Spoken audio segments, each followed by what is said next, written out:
Welcome back to the Box Score podcast. I'm Nick Thomas. I'm joined today by Mason and Con. How you guys feeling? Good, good. Somehow entertained, but both bored, right? We have, It's been a we pretty. got potentially two sweeps on the horizon, right? For these conference finals. I believe this happened last year, right? It's been 2 straight years, and it was looking like a great playoffs too. It's a bit of a shame.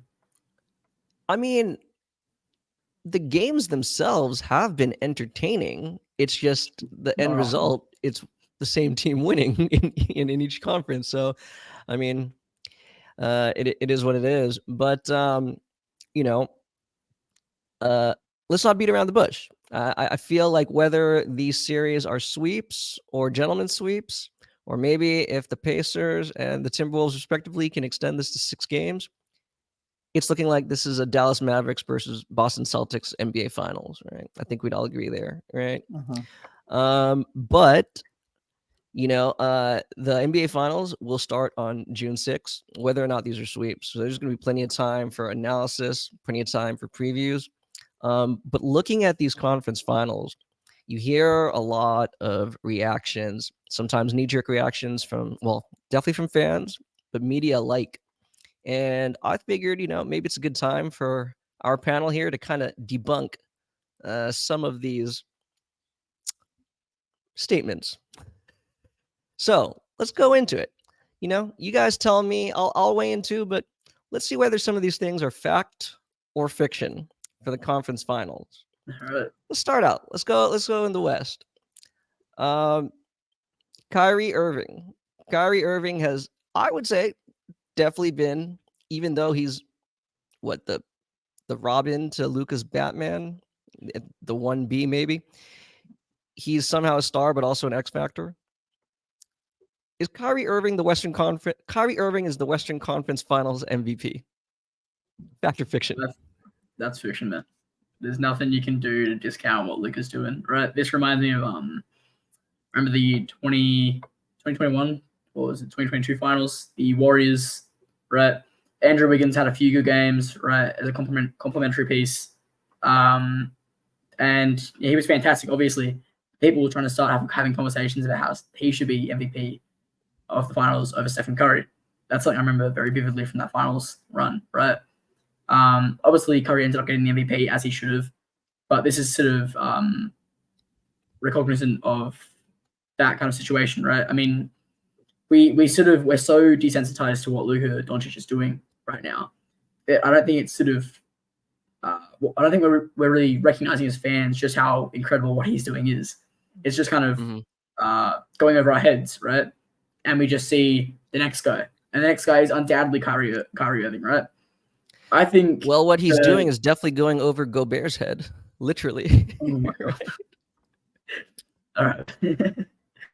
But please continue. Yeah, I mean, I think it's a pretty dead narrative, at least to me. I think the better narrative to have in terms of the hierarchy of the Mavericks is who's the third best player, right? Because on some nights it's Derek Lively, on some nights it's PJ Washington, right? There's been Dante Exum nights, right? It depends on the night, and I think that's a more interesting conversation to have than Kyrie or Luka, because I think it's a very, very clear Luka Doncic. It's a runaway for me. But Mason, what are your thoughts on that? I don't Does think it's a Kyrie's 12 runaway. points per game in the fourth quarter affect that? Change No, your perception. The closer. He's the closer. I think I think I'm kind of with. I don't know what Con's stance is right now, but I think it's definitely closer than a lot of people think. I think Luca still probably has the edge over it because just what he does with in terms of passing. But Kyrie Irving's also been insane passing. I mean, him and Luca have outscored Carl Anthony Towns and Anthony Edwards by 70 points in this series. They've been killing that duo.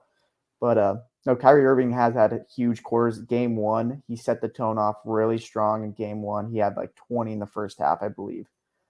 Kyrie Irving has been just stellar this Western Conference, and I really think if they put him away next game, and I think Kyrie Irving has a better game than Luka, it could go Kyrie's way. I think it's really close, but I would probably bet if I had to bet, I would probably bet on Luka. But it's definitely It's definitely a good question, Con. What do you think? I mean, mean, I can I just do chime in agree. here. Now, I think Yeah. I've just brought Luka up my notes. will My win. bad. My Go bad. ahead. I've just brought the stats from my notes. They weren't opening for a second, so it took me a minute. So far in this series, Luka Doncic is averaging 32.7 points, Right. 8.7 assists, 7.7 rebounds on nearly 50, 40, 90 from the field, including a game winner over, in my opinion, one of the greatest defenders of all time. Right? That's no. You can make any argument whether he's one of the best defenders of all time, but he is undoubtedly one of the greatest defenders of all time in terms of just pure legacy and what he's achieved. I know you're not a big fan of Rudy Gobert. I know you don't think he's this elite juggernaut that his accolades would have you believe. I'm actually a big Rudy Gobert fan, but you can't deny that his greatness. I think that's another narrative that is sort of overpushed by We media. can deny his greatness, man. It's non-existent. Oh man, this is. I'm not saying for this, but He I doesn't mean, Luka understand. the stat. My point is the stats, right? Luka Doncic is averaging 33, 8, and 7 on nearly 50, 40, 90, including Right. a game winner, and he's controlling the series.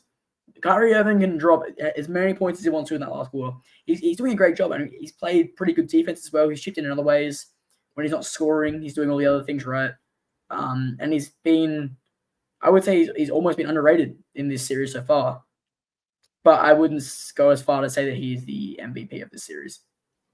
27.7 points, 4 close. rebounds, 4.7 assists, 53% from the field, 44 from 3, 74 from the line. It's not really moving me. And he is good. averaging 12 points per game in the fourth quarter. No, actually, if you, I don't think. No, I do agree. I think this is Luka's conference finals MVP. It would take a lot to take it away from him, but I think though the reason why this has become a discussion amongst fans, even Dallas fans, is because, I mean, especially game 2, when Minnesota was up double digits. I mean, he swung the game back in Dallas's favor, between the end of the third quarter and through midway through the fourth quarter. I mean, I think that's why it's kind of going back, and plus he's gone into full Uncle Drew mode. I mean, he's got they each have charisma, make no mistake, but he's definitely playing with that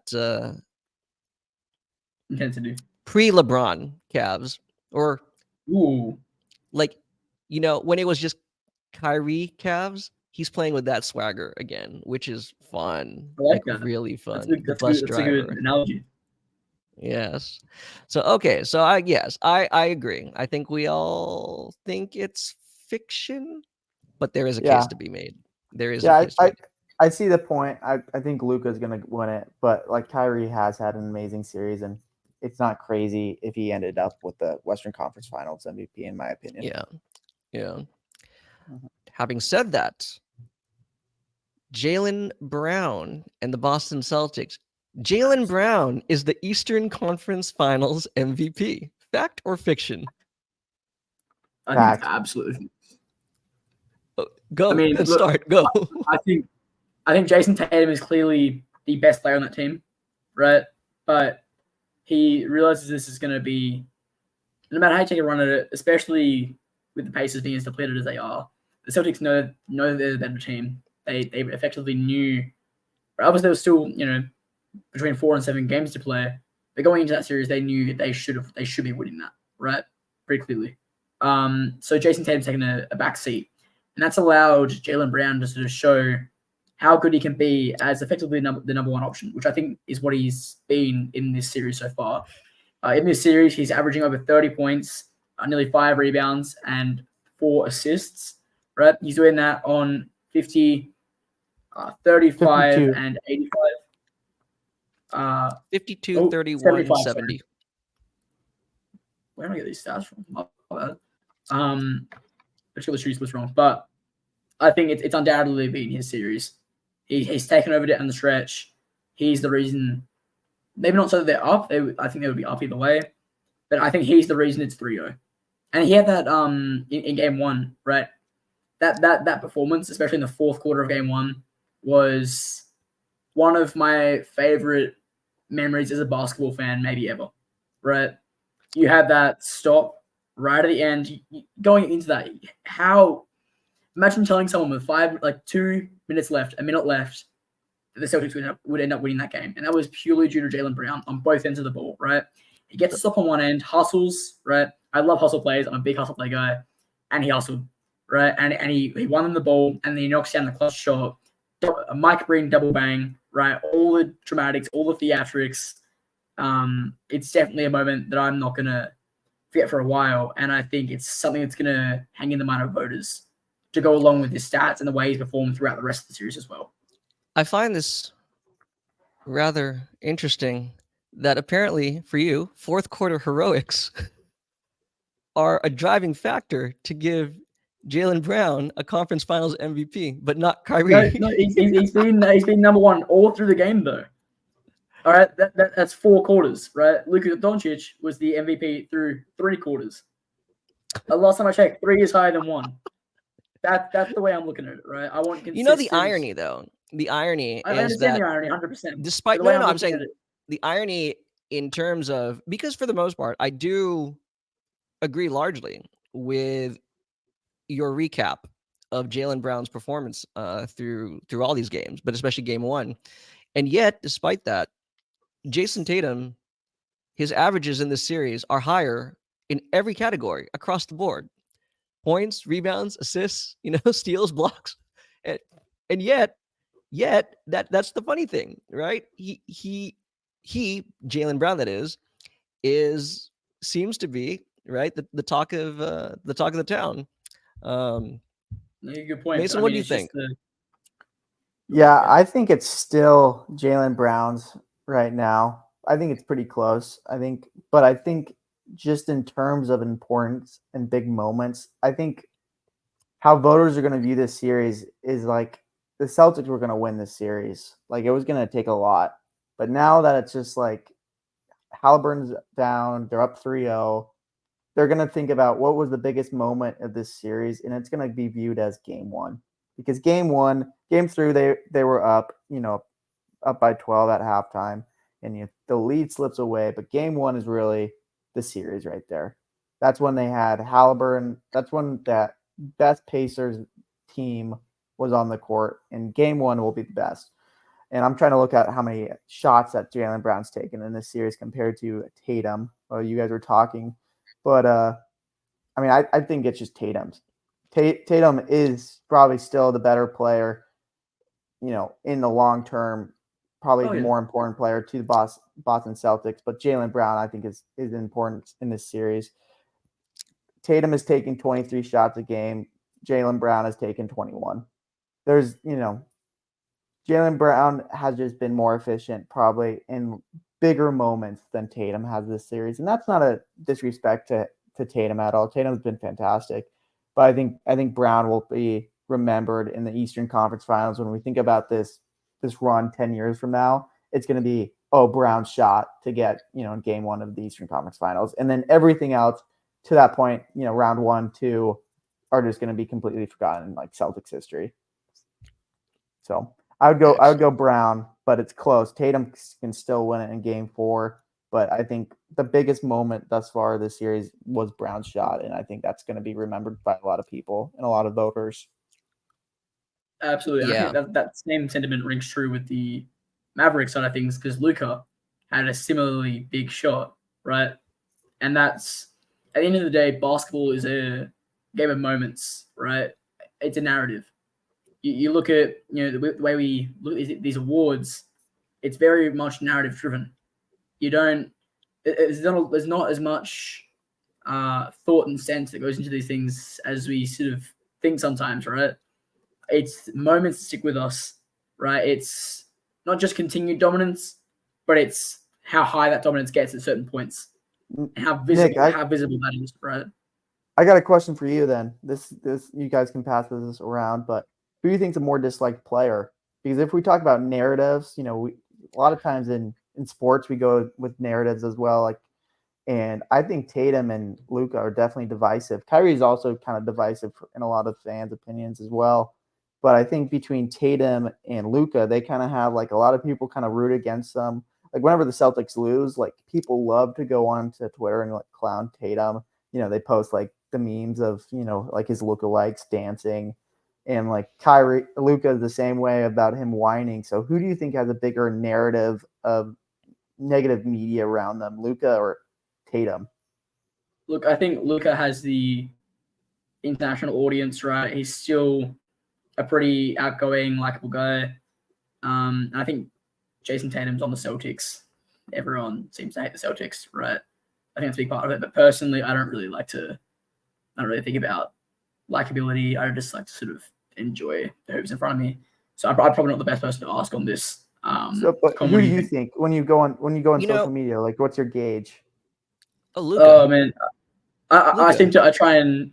No, there's more negativity with Luka.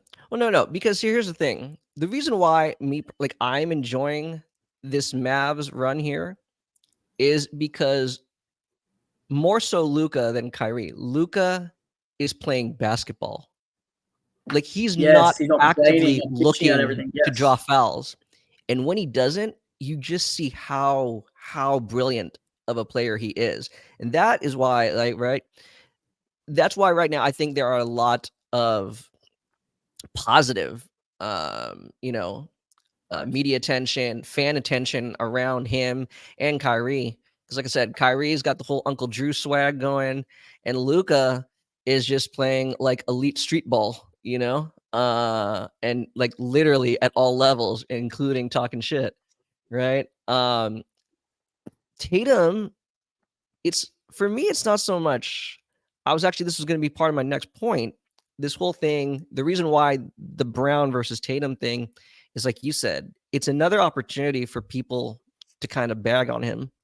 And yet somehow like he's kind of become, to me, like kind of overrated, or not overrated, underrated throughout this entire year, right? I do, to a certain extent, agree with him. Like the fact that there wasn't more of a case, and I'm not saying he should have been the MVP, but the fact that there was very little support for his MVP case, it's just kind of like how you see it, right? Like the media is quick to, anoint Anthony Edwards, the next, Michael. I know, right? And it's outlandish, but the fact that they wouldn't say anything like that, it's laughable when when Tatum says, he models his game after Kobe. He's mocked, and yet, right? The media is quick to say, "Is Ant the next MJ?" There is this weird, whether it's taking him for granted, because he's more consistent, Tatum, that is, but it is odd how like there is this kind of ho hum or mum feeling around him, even though, like we said, he's playing just as elite as his peers, his own teammates, and yet he doesn't really get seen in that way. So, yeah, I mean, I have some theories of why he's perceived the way he is, but I don't. That seems like a tangent we could go on another time. Yeah. So why don't we move on to the next question you got? Okay. I'll definitely chime in on this one.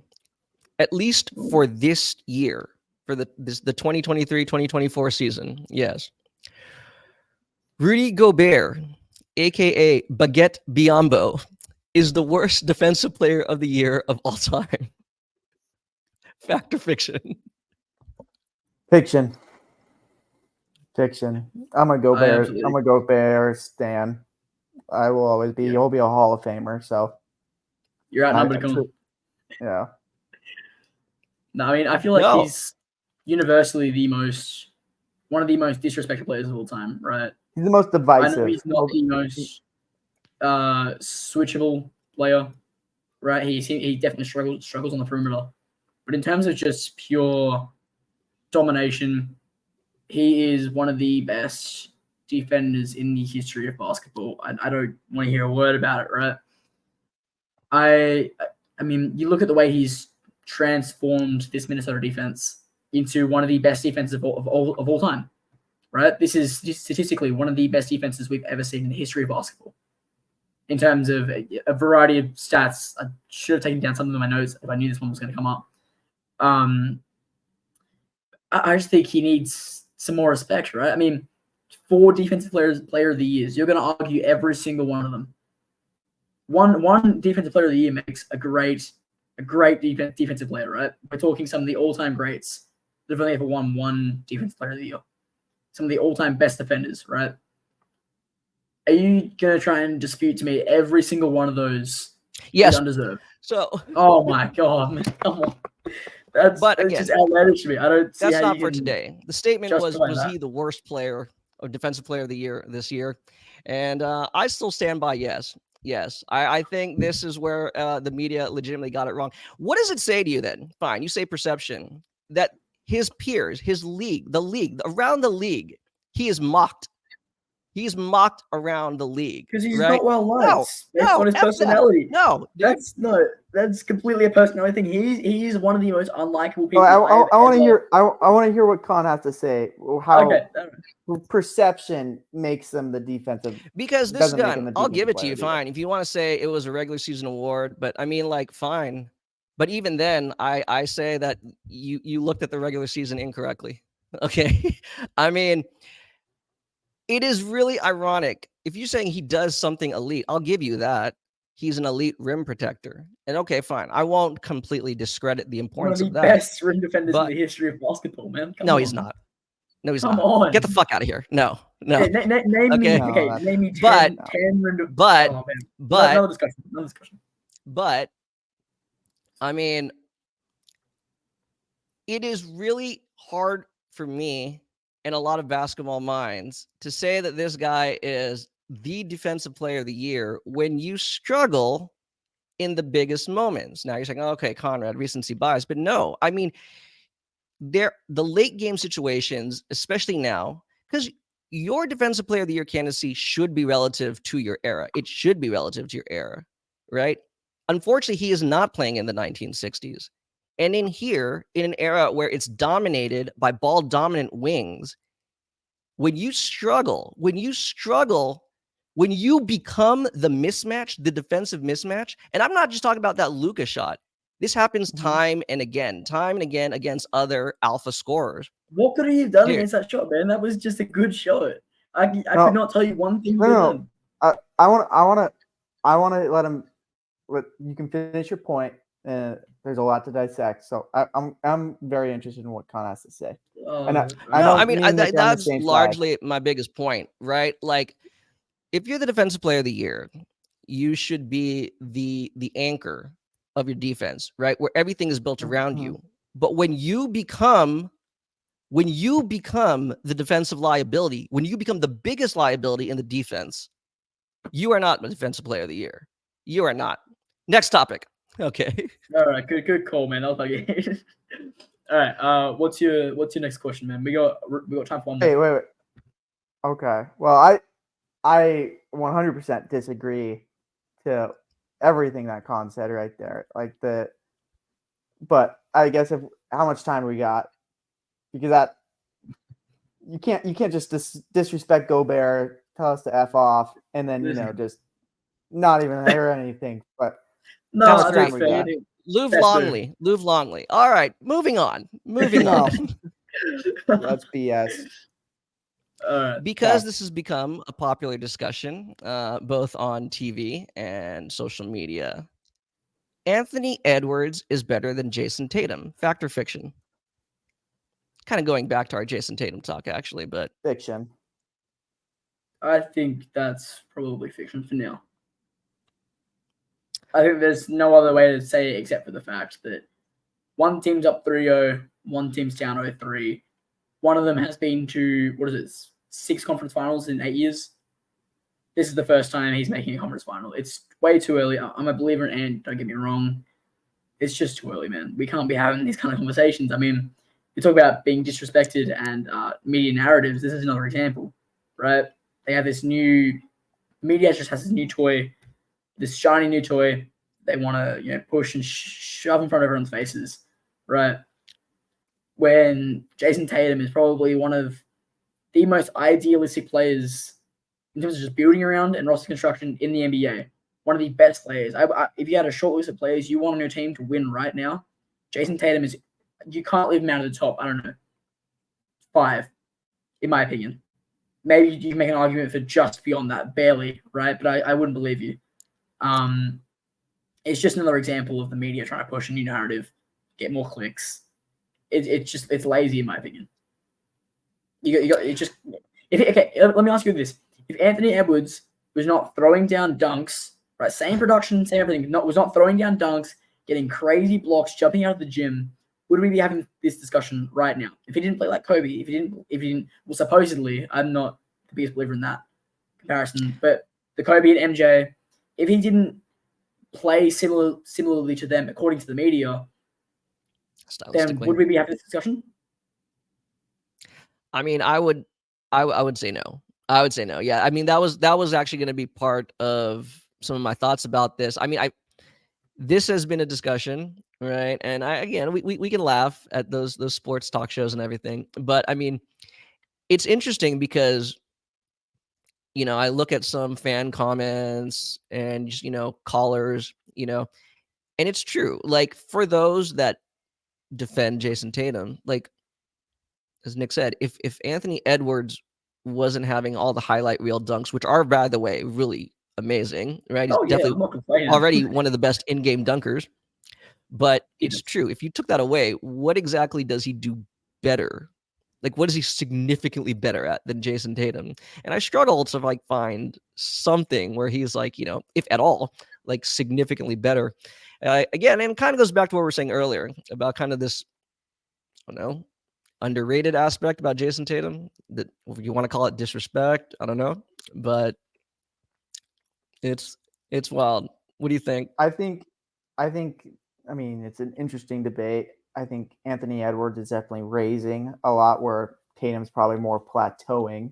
So when you go in that terms of who's growing more, Ant wins, but Ant's also only 22 years old.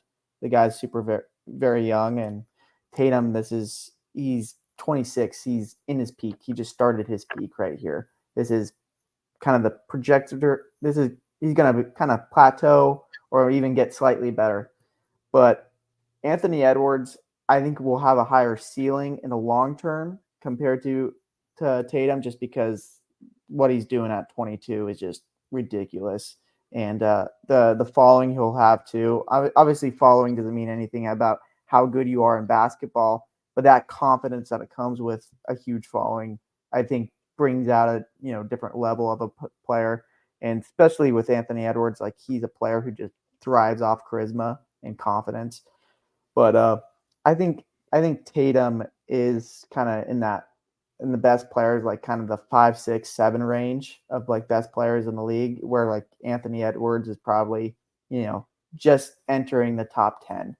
So I think there is a little bit of gap, and I mean they're both on very stacked teams, very good teams, but I think Anthony Edwards, this is his real experience of winning in the postseason, and I think this is just a year of growth for him, a lot. So yeah, I mean, Tatum's still a better player. We should revisit this at 9:28 a.m. Eastern Time on the 27th of May, 2027. Be a really good discussion to have then. It's just not something that I think is fair to someone of Tatum's caliber to be having right now. But that's just that's my opinion. Right? I think I don't think anyone's saying that Anthony Edwards Anthony Edwards is better than Tatum, but there is a discussion, I would say. I mean, they're kind of in the same tier group, I would say. Yes. Or similar tiers. Well, supposedly, right? That's kind of what the narrative is. But I think we should wrap it up here. One more. Oh? One more. Because I'd like this, right? Again, these are narratives we're hearing around the media. The Dallas Mavericks are the 2024 NBA champions. Fact or fiction? Go ahead, real quick. Actually, hang on. I think we should save this for next week's episode, our finals preview. right? Get all our predictions in then. We have an extra game to dissect, at least another game to watch in both series. A lot can happen. Just say And I fact or think fiction. I'll say mine. Fiction. But Fiction. save I the think it would analysis be a for good next week. series. I think it'll be a good series. I think it kind of feels like a coin flip right now, so I'd say fiction. I got facts. And I've been on the Celtics all year. Yeah. I know you were a big Celtics proponent. I'm gonna go fact. And yeah, I look forward to this deep dive on the finals preview. Absolutely can't wait. Mhm. Well, this has been episode 13 of the Box Score podcast. Thanks for listening. You can find us on Spotify and on YouTube at the Box Score podcast. Make sure to share, and we will see you guys next week. Take care.